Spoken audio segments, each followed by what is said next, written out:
Inuwa ne zaɓina, ɗan farin gida waje ne tsarina.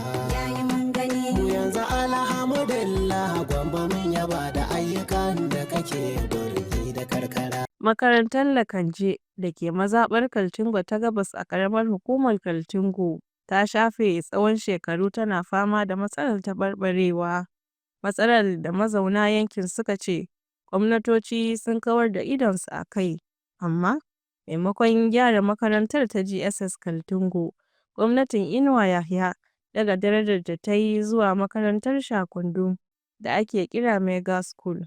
Tarihin wannan wuri ne da a cikin fitattun 'ya'yan Kaltungo da za ka iya lissafa 1 zuwa 2 ko 3 yawancinsu karatunsu a nan wurin suka yi, kuma tsakani da Allah tun da muka tashi a yara wayannan wurare da ke gani structures ɗin da yanzu aka gera dama ba haka suke ba.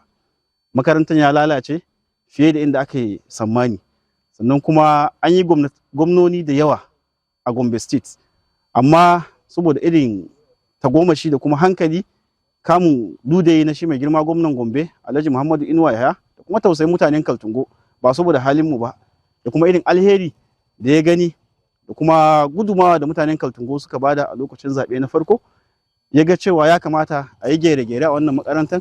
Wannan wuri ne wanda ya daɗe sosai makaranta a cikin makarantu na gwamnati, kuma a yadda ake ganin shi gaskiya aiki ne wanda mai girma gwamna ya yi shi, kuma shekaru da dama an abandonin wannan abun. Gwamnoni sun yi da yawa amma ba wanda ya ka ɗauki zuwa ga wannan makarantar. Baya ga daga darajar makarantar mai cike da tarihi da gwamnatin Gombe ta yi, gwamna Inuwa Yahya ya wadata ta da ma'aikata da kuma kayan aiki na zamani. Quality na mallamai da suke nan, an samu ƙarin mallamai wanda mallaman nan kwararrun mutane ne da suka karanto abubuwa da dama, sannan mun zagaya mun shiga cikin lab ɗinsu. Wannan wurin in ka shiga standard ɗin shi ma ba irin yadda dama aka sani ba. So akan wannan mu mutanen Kaltungo local government, particularly Kaltungo East, mu muna kaman wannan an mana ne. Sannan da akwai wani kalma da ake faɗa da turanci ake cewa investment in knowledge is the best way to sustainable development.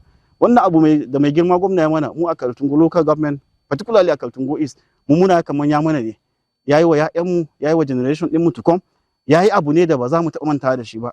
Da irin waɗannan ayyuka na inganta ilimi da samar da hanyoyi da makamantansu, al'ummar Kaltungo na ganin yi wa gwamna Inuwa Yahya biyayya ta hanyar zaɓar wanda ya nuna ne kaɗai sakayyar da ya kamata su yi mishi.